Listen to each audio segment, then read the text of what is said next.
out of the corner. The Iron Cowboy Classic is green at Action Track USA. Into the first turn, E. Schneider and Sons present the USAC East Coast Sprint Cars. Christian Bruno's going to power to the lead on lap number 1. Briggs Danner, he's already picked up one. Now give him 2 spots. He's up into second from 4th.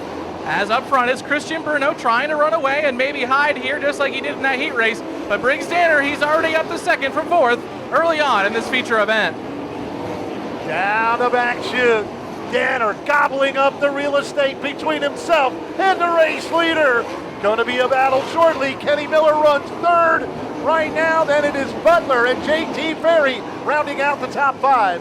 Everybody up on the high side of the speedway till you go all the way back to Ed Aiken and Carmen Perigo Jr. They're running through the middle, but up front, here comes Briggs Danner. He's going to try the slider into 3 and 4. He will. Christian Bruno cuts it down the banking side by side. Give Briggs Danner your official race lead. Christian Bruno bounces off the cushion here in turns number 1 and 2. That's going to allow Kenny Miller the 3rd slide job into 3 and 4. Off the corner, give the spot to Kenny Miller the 3rd. Miller will take over that 2nd spot. Look at the 4-car Hornet's Nest from 4th on back. Butler, Ferry, Perigo, and Steve Dravicki dicing for position. Bobby Butler, he's fallen back a few positions from the pole, but don't look now. Look who's looking feisty. The 21 of Carmen Perigo Jr. He was all the way back with Scott Frack on that restart. He's picked off a pair. The 21 car is starting to dig through the bottom side of the speedway.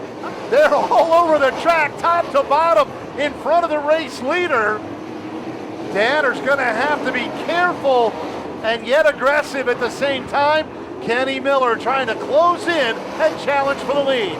Briggs Danner did the diamond maneuver through 1 and 2 that time by. Ed Aiken had been working through the middle. Now he's going to go full huggy pole down the back straightaway, but the momentum too great for Danner. There's still 5 cars in front of Briggs Danner. Nobody giving an inch. They have every right to race for position in front of your leader, Kenny Miller. He's now within the same set of corners as your leader and down the back straightaway. Danner puts at least 1 between himself and Miller, trying to put 2 as he works to the inside of Ron Helmick.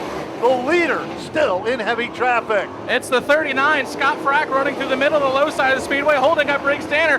Just as we said that, the lap cars parked the C's in front of your leader as the 39X of Scott Frack's going to go for a spin. Off of the nose of the 39 of Briggs Danner, just slight contact there, racing for position.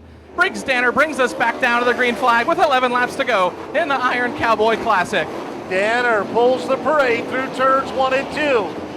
Perigo making quick work of Butler. Move Carmen now to P4. Danner getting away from Kenny Miller. 10 laps remaining.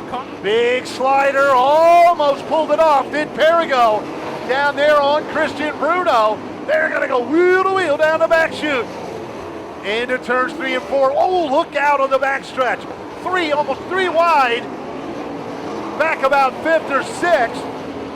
Everybody unscathed and we'll stay green. 6, 7, 8, 3 wide. Cameron Smith on the bottom. JT Ferry was in the middle. Bobby Butler up high. He dropped a pair of them. Moved Cameron Smith up into 7th. Here come the lap cars. Scott Frack going to try to get to the outside of Gary Houston. He will. Briggs Danner, big head of steam, crosses him over. He's going to get held up. Here comes the 23M of Kenny Miller III. Not close enough yet to make a move.